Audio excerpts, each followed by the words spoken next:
Welcome to Man Does Tech, where I solve the problems you didn't even know you had. In this video, I will explain how to set up a drawing compass. First, let's identify the main components. You'll typically find two legs, one with a sharp, anchoring point, and the other designed to hold a pencil or lead. There's also a hinge or joint at the top, often with a small wheel or screw for fine adjustments. Understanding these parts is crucial for precise drawing. We'll go through each step to ensure your compass is ready for creating perfect circles and arcs. Next, let's attach the lead or pencil. Most compasses use a specific lead size, often 2 millimeters in diameter, or can accommodate a small pencil. Loosen the small screw on the leg designed to hold the lead. Carefully insert your chosen lead or pencil, making sure its tip is perfectly aligned with the sharp metal point of the other leg.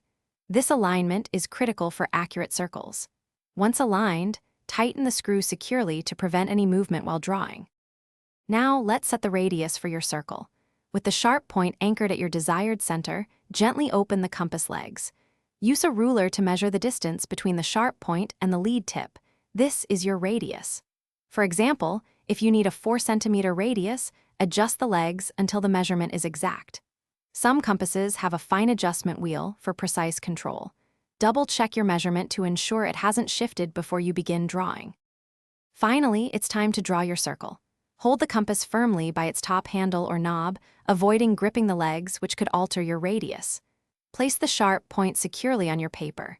Apply light, consistent pressure on the anchoring point and rotate the compass smoothly, leaning it slightly in the direction you are drawing. Aim for a continuous motion to create a clean, unbroken line. With practice, you'll be drawing perfect circles with ease. Thanks for watching. If you found this helpful, don't forget to like and subscribe.